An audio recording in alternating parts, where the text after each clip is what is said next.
स्मार्टफोनच्या दुनियेत क्रांती आता आपल्या शहरात. पलुसकरांच्या सेवेत सज्ज विवो एक्सक्लुझिव्ह स्टोअर.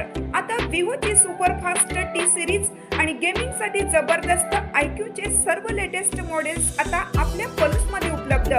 नको बजेटची चिंता, आमच्याकडे फायनान्स सुविधा. तर वाट कसली पाहताय, आजच भेट द्या. देशभूषण शीतल सावळवाडी यांचे Vivo exclusive store, Meenakshi Chitramandir जवळ, तासगाव रोड, पलूस.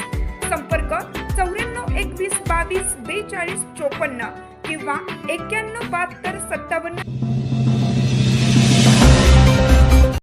पलूस स्मशानभूमीत पुन्हा मोबाईल टॉर्चच्या उजेडात अंत्यविधी. अंधारात काही चावल्यास जबाबदार कोण? नगरसेवक धनाजी कुंभार यांचा प्रशासनाला थेट सवाल. पलूस शहरात विजेचा लपंडाव आता नागरिकांच्या पाचवीलाच पुजला असून याचा एक अत्यंत संतापजनक आणि क्लेशदायक अनुभव नुकताच शहरवासियांना आला आहे.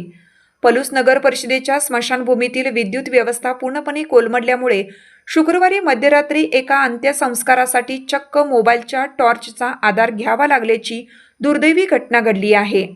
या सर्व प्रकाराबाबत राष्ट्रवादी काँग्रेसचे नगरसेवक धनाजी कुंभार यांनी घटनास्थळावरूनच तीव्र शब्दात खंत व्यक्त केली असून नगर परिषद आणि विद्युत विभागाच्या ढिसाळ कारभारावर जोरदार टीका केली आहे. शुक्रवारी मध्यरात्रीनंतर अंत्यविधीसाठी नागरिक आले असता संपूर्ण स्मशानभूमीत किर्र अंधार होता. स्मशानभूमीत विजेचे दिवे असूनही ते बंद होते आणि वारंवार वीज खंडित होत असल्याने नागरिकांना स्वतःच्या मोबाईलचे फ्लॅश लाईट सुरू करून अंत्यविधी पार पाडावा लागला. प्रेताला अग्नी देतानाही प्रकाशाची सोय नसणे हे अतिशय वाईट असल्याचे सांगत अंधारात लाकडे काढताना कोणाला साप विंचू चावला तर याला जबाबदार कोण, असा संतप्त सवाल नगरसेवक धनाजी कुंभार यांनी उपस्थित केला आहे. पलूस शहराचा विकास होत असताना प्रशासनाने स्मशानभूमीसारख्या ठिकाणी पर्यायी व्यवस्था करणे अपेक्षित होतं. मात्र नगर परिषदेच्या दुर्लक्षामुळे शोकाकुल कुटुंबाला नाहक मनस्ताप सहन करावा लागला. केवळ विजेवर अवलंबून न राहता नगर परिषदेने येथे तातडीने हायमास्ट सोलर दिवे आणि उत्तम विद्युत व्यवस्था करावी, तसेच अपुऱ्या जागेचा प्रश्न सोडवून नवीन शेड व पायऱ्यांची सोय करावी, अशी आक्रमक मागणी कुंभार आणि पलूसमधील नागरिकांनी केली असून प्रशासनाने त्वरित तोडगा न काढल्यास तीव्र आंदोलन छेडण्याचा इशाराही दिला आहे. नमस्कार, मी नगरसेवक धनाजी कुंभार. आता रात्रीचे 12:30 वाजले. पलूस स्मशानभूमीत आहे. पलूस स्मशानभूमीमध्ये मी प्रशासनाला आणि विद्युत विभागाला नम्र विनंती करतो की कुठल्या रात्रीचे 12:30 वाजले त्या विद्युत विभागाला आणि मी प्रशासनाला नम्र विनंती करतो की आज ह्या स्मशानभूमीमध्ये कुठल्याही प्रकारची लाईट नाही. आज एक प्रभाग क्रमांक 8 मधले आमचे सर्जेराव दादांचं दुःखद निधन झालंय. रात्रीची वेळ आहे, तुम्ही बघू शकता कुठेही लाईट नाही.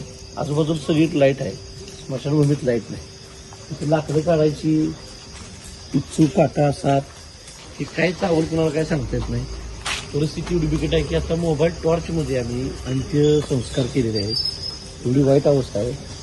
तिथली सगळी लाईट्स बंद आहे आणि कुठल्याही प्रकारची सोय नाही. कृपया त्याची दखल घ्या आणि लोकांना ज्या वेळेला रात्रीच्या वेळी 12, 12:30, 1, 2 वाजता जे कशी दुःखद घटना घडत्या त्यावेळेला इथं लाईटची व्यवस्था पाहिजे. प्रशासनाचं हे संपूर्ण अपयश आहे. पलूस नगरीमधील हा मोठा स्मशानभूमी हा एकच स्मशानभूमी आहे. तिची पण अवस्था एवढी दयनीय आहे. तर याच्यावर कृपया लवकरात लवकर कारवाई करावी अशी मी विनंती करतो. आपण शहराचा विकास करत असताना ही महत्त्वाची गोष्ट आहे. आज स्मशानभूमीमध्ये जागा पण उपलब्ध नाही, कमी जागा आहे. एखाद्या दिवशी जर समजा 3 किंवा 4 जर झाले, आज शहराचा विकास हा शहराचं लोकसंख्या झपाट्याने वाढत्या विकास होतोय, पण इथं दुर्लक्ष आहे.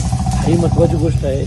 आता इथं तुम्ही बघताय कुठल्या प्रकारची सोय नाही आणि जागा पण अपुरी आहे. समजा एखाद्या दिवशी 3-4 मयत झाली तर अक्षरशः वेटिंगला थांबायची अशी अवस्था आहे. त्यामुळं लवकरात लवकर ह्याला निधी उपलब्ध करून हे मोठं शेड आणि व्यवस्थित शेड डागडुजी करून लाईटची व्यवस्था करून सगळी लाईट लावली पाहिजे.